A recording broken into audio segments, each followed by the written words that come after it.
Halo teman-teman, mungkin Anda melewati satu PMK penting ya di tahun 2025 ini, di dunia tipu-tipu di negeri Konoha ini ya.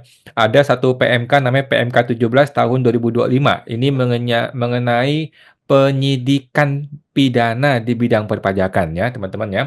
Jadi langsung gua share aja dan ini agak meresahkan banyak wajib pajak ya, agak meresahkan karena banyak orang berpikir, "Waduh, rumah gua nanti digeledah nih, tempat usaha gua digeledah nih, bla bla bla nih ya."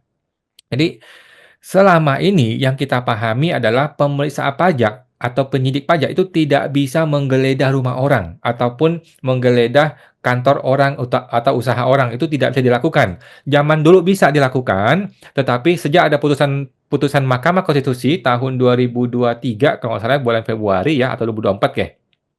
Sudah tidak boleh lagi melakukan penggeledahan di rumah ataupun kantor orang. Nah, tiba-tiba ada PMK 17 muncul, mengatakan bahwa penyidik pajak boleh menggeledah rumah dan tempat usaha orang gitu ya. Nah, mari kita baca teman-teman ya. Ini langsung gua share aja ke teman-teman semua.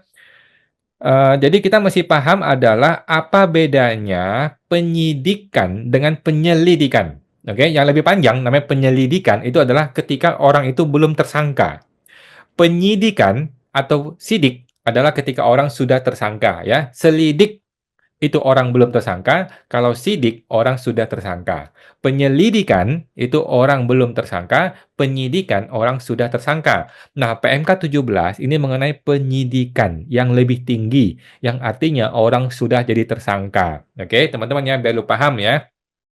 Jadi, eh, cara si oknum Menteri Keuangan ini mengakali, putusan MK adalah dengan cara dia naikkan menjadi tersangka dulu. Begitu dinaikkan jadi tersangka, maka yang terjadi adalah penyidikan, bukan penyelidikan. Sedangkan putusan Mahkamah Konstitusi adalah untuk kasus penyelidikan. Nah, sehingga si PMK ini bisa selamat atau keluar dari rangkuman atau jangkauan dari putusan Mahkamah Konstitusi ya. Memang oknum menteri itu sekasar itu cara mainnya saat ini. Tapi nggak apa-apa, kita ikutin teman-teman ya. Jadi penyidik pajak geledah rumah dan tempat usaha tersangka, cek aturannya seperti ini ya. Yang pertama adalah penyidik berwenang melakukan penggeledahan rumah dan penggeledahan badan ya. Tak hanya itu, penyidik juga berwenang melakukan penggeledahan atas benda lainnya yang berhubungan dengan tindak pidana. Penggeledahan tersebut merupakan bagian dari rangkaian kegiatan penyidikan yang diatur PMK 17 ya. PMK ini tidak mengatur detail ketentuan pelaksanaan penggeledahan sebab ketentuan itu mengikuti ketentuan perundang-undangan yang berlaku ya. Jadi penggeledahan boleh dia bilang ya, tetapi PMK ini tidak mengatur mengenai tata caranya. Dia kembalikan kepada undang-undang KUHP ya, mengenai Kitab Undang-Undang Pidana dan Perdata ya.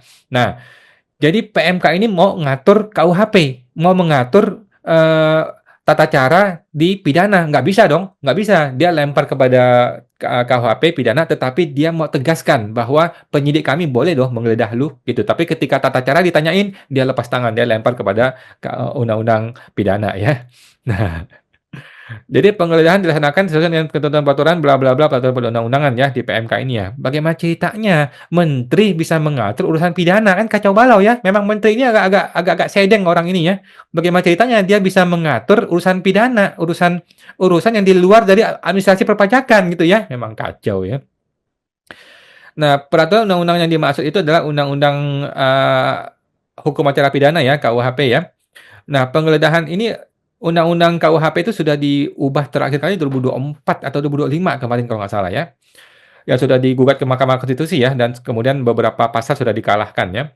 Penggeledahan rumah berarti tindakan penyidik untuk memasuki rumah tempat tinggal atau tempat tertutup lainnya untuk melakukan tindakan pemeriksaan dan atau penyitaan barang bukti dan atau penangkapan dalam hal dan menurut cara-cara yang diatur dalam Undang-Undang Hukum Acara Pidana. Sementara itu, penggeledahan badan adalah tindakan penyidik untuk mengadakan pemeriksaan badan dan atau pakaian tersangka untuk mencari benda yang diduga keras ada pada badannya atau dibawanya serta untuk disita, bla bla bla ya. Penyidik dapat melaksanakan penggeledahan apabila mengantongi surat perintah penggeledahan dan surat izin penggeledahan dari ketua pengadilan negeri setempat ya. Nah, teman-teman ya, jadi nggak bisa sembarangan ya. Dia nggak bisa sembarangan tiba-tiba mau mau periksa kita, mau menggeledah kita nggak bisa ya. Dia mesti dapat surat dari ketua pengadilan negeri setempat ya. Jadi ketika orang sudah kena bukper, kemudian penyelidikan dong, dia akan naik menjadi tersangka, maka beralih ke penyidikan. Nah, ketika penyidikan sudah masuk ke pengadilan. Ketika di pengadilan, dia itu boleh melakukan penggeledahan, oke? Tentu saja dengan izin dari ketua pengadilan ya, teman-teman ya. Namun apabila sangat diperlukan dan mendesak, penyidik dapat melakukan penggeledahan terlebih dahulu. Nah, ini nggak boleh, kurang ajar nih cara begini ya, kurang ajar nih. Setelah melakukan penggeledahan, dalam keadaan mendesak, penyidik kemudian menyampaikan surat permintaan penetapan persetujuan kepada ketua pengadilan. Ini kurang ajar cara begini ya. Nah, oke, belum ada yang komentar, teman-teman ya. Nah, jadi teman-teman, banyak orang bertanya, "Kalau gitu gua bisa digeledah dong?" Jawabannya iya. Teman-teman, jawabannya iya ya. Jadi ketika lu sudah tersangka, lu sudah boleh digeledah. Kalau lu belum tersangka alias baru pemeriksaan bukper biasa, maka itu belum boleh penggeledahan. Nah, jadi si oknum menteri ini cara mainnya adalah dia tingkatkan dulu ke tersangka, baru dia geledah, gitu ya. Karena kalau dia masih bukber, dia belum boleh geledah, karena ada putusan Mahkamah Konstitusi. Dia terbentur di putusan MK ya.